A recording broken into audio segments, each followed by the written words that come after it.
Spain.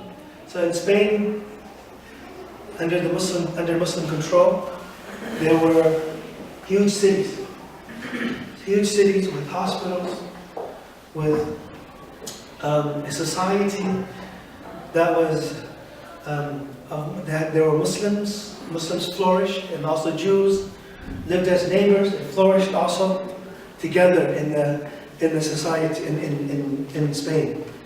And well, we're speaking about Muslim contributions in society. And I know that, growing up in the United States, in high school, when I was in high school and middle school, we learned about history. Never did we really mention any contribution of the Muslims in history, in science, technology, or anything like that, in chemistry, physics, mathematics. None of this was mentioned at all. And so much so that I remember when I was in the 9th grade, I was in history class. And the teacher was speaking. We had a week about Islam. This is the chapter on Islam. And so the teacher was speaking about Islam. And I started correcting the teacher all the time. So much so that the teacher finally, after the second day, he said, listen, Abdul Bari, listen. I want you to go home tonight, prepare your notes, you're going to teach the rest of the week. He just gave up. He said, go, you teach. You teach and you give the exams. Make the exams, right? So I had the whole week. I was teaching about Islam. And I was preparing stuff going home. I was very excited, getting all the things. And I did pretty good on the exam, by the way. But what I realized was there's nothing much mentioned in the textbooks in Europe and in America about the contribution of Muslims to modern society. Why is this the case? Why is that? Well, Prince Charles, right, of England, at Oxford University, he mentioned the reason. He said the reason why.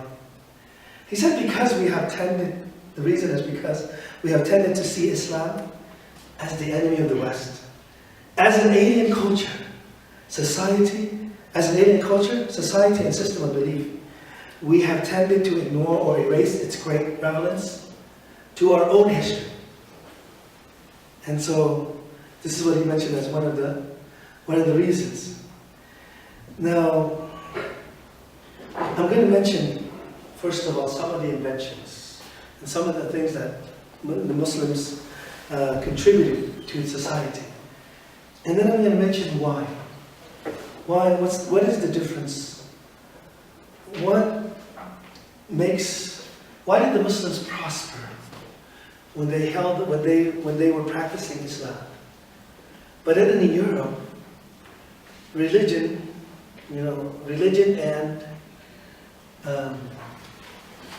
and science always clashed. But in Islam, it didn't clash. It was one and the same. And Islam did not suppress the seeking of knowledge. And so, the more the person holds on to the religion of Islam and practices what's in the Quran and the teaching of the Prophet Muhammad, the more science, the more the knowledge broadens. And so here we have the differences. And so I'm going to tell you some of the things related to, first of all, why did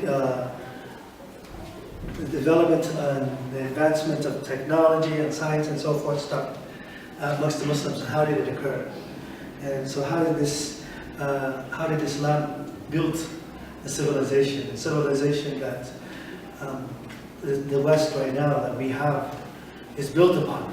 that we don't realize, we don't mention often, or is not mentioned often. First of all, when it comes to new technology and so forth, and geography, with the Muslims, wherever they are, they're always conscious of the direction. You're always looking up at the stars and the sun. Why? Because we have to pray 5 times a day. We have to be conscious.